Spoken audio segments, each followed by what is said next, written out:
Bismillahirrahmanirrahim.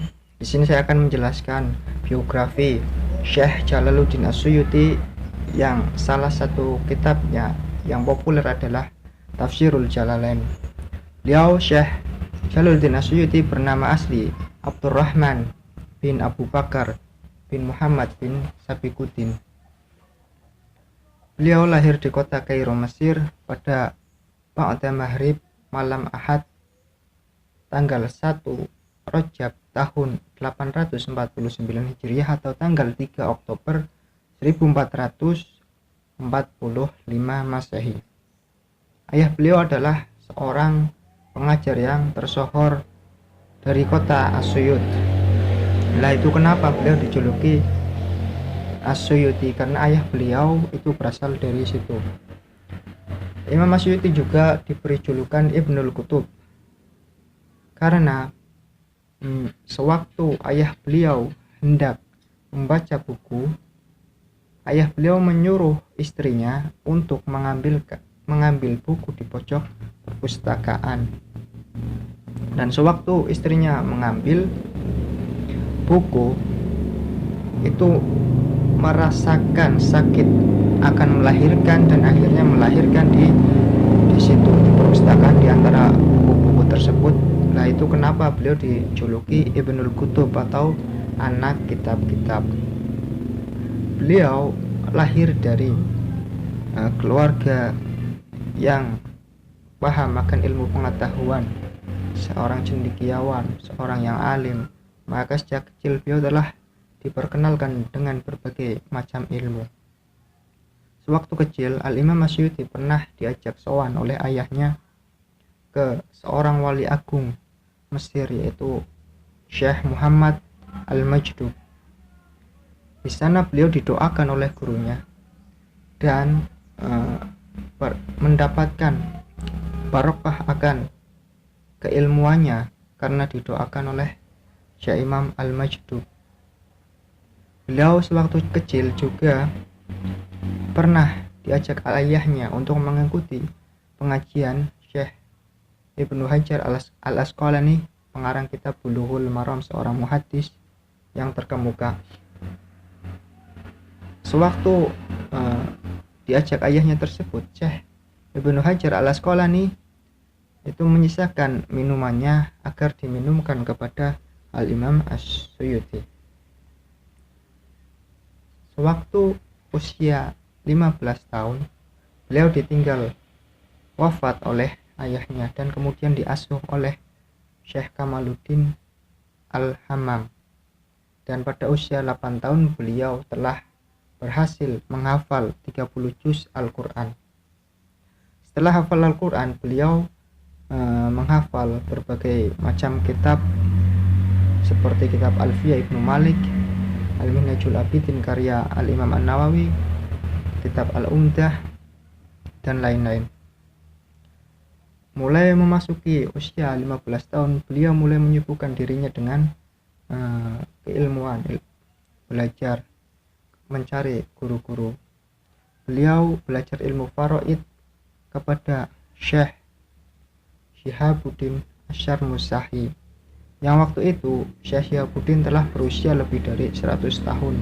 Dan 2 tahun setelah belajar kepada Syekh Syihabuddin Asyarmusahi, beliau diberi mandat agar mengajar bahasa Arab di situ. Lalu pada usia 18 tahun beliau berhasil menyelesaikan karya tulisnya yang pertama, yaitu Syarah Al-Isti'adah wal Basmalah. Dan kemudian kitab tersebut disuankan kepada gurunya, yaitu Syekh Al-Imam Al-Bulkini.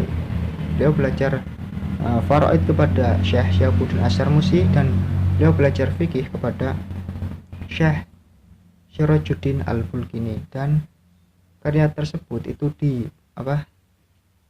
diberi tanggapan oleh gurunya, karya ini sangat bagus dan sangat bermanfaat. Bahkan muqaddimah dari kitab tersebut itu ditulis langsung oleh gurunya.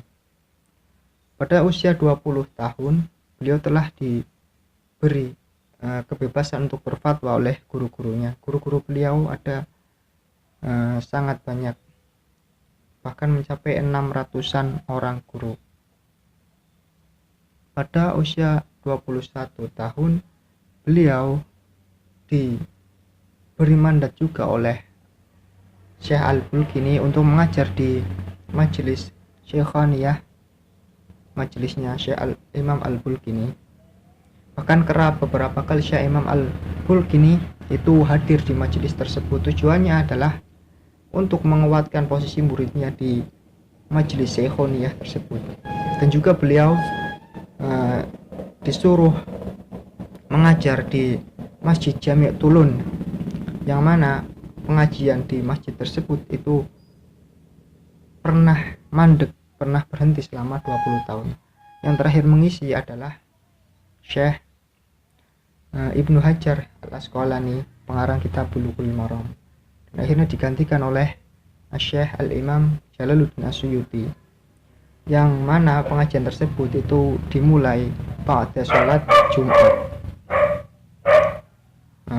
Adapun karya-karya beliau itu sangat banyak. Yang terkenal adalah Tafsirul Jalalain yang beliau karang bersama gurunya, yaitu Al-Imam Jalaluddin Al-Mahalli.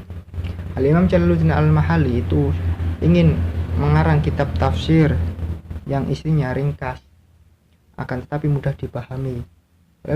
Beliau mulai mengarang dari surat Al-Fatihah, mengarang lalu diberi tafsir sampai selesai, lalu beliau melompatinya sampai surat Al-Kahfi. Al-Kahfi terus dikarang sampai sama tafsirnya, terus sampai surat An-Nas. Akhirnya ketika sampai di surat An-Nas tersebut, beliau tidak bisa melanjutkan karangannya tersebut karena beliau wafat, dan kemudian dilanjutkan oleh muridnya yaitu Syekh Jalaluddin As-Suyuti. Syekh Jalaluddin As-Suyuti berarti mulai meneruskan karya gurunya tersebut dari surat Al-Baqarah sampai dengan sebelum surat Al-Kahfi, yaitu surat Al-Isra. Makanya kenapa kitab tersebut diberi nama Jalalain, dua jalal, Tafsirul Jalalain, tafsir dua jalal. Kitab beliau yang terkenal yang lain yaitu kitab Al-Ashbah wan Nadhair, yang mana kitab tersebut adalah berisi kaidah-kaidah fikih, yang mana kitab tersebut sering digunakan rujukan oleh doktor-doktor di Al-Azhar untuk menyelesaikan masalah fikih kontemporer. Banyak sekali kitab beliau seperti yang dituturkan oleh murid beliau yaitu Ad-Dawudi. Karangan kitab Jalaluddin As-Suyuti menurut Ad-Dawudi itu mencapai 500-an lebih judul. Bahkan menurut murid beliau yang lain yaitu Ibnu Iyas, karya beliau itu mencapai 600-an lebih karya. Beliau menghabiskan waktu untuk mengajar, berfatwa, dan juga menulis sampai pada usia 40 tahun. Semenjak memasuki 40 tahun, beliau itu memutuskan untuk beruzlah di Raudhatul Mikyas di tepian Sungai Mil. Beruzlah di situ beliau hanya fokus untuk beribadah kepada Gusti Allah dan juga hanya untuk mengarang kitab saja. Sampai pada usia beliau menginjak 61 tahun 10 bulan dan 18 hari hingga akhirnya beliau wafat karena sebuah penyakit yang mana lengan beliau mengalami pembengkakan yang sangat parah.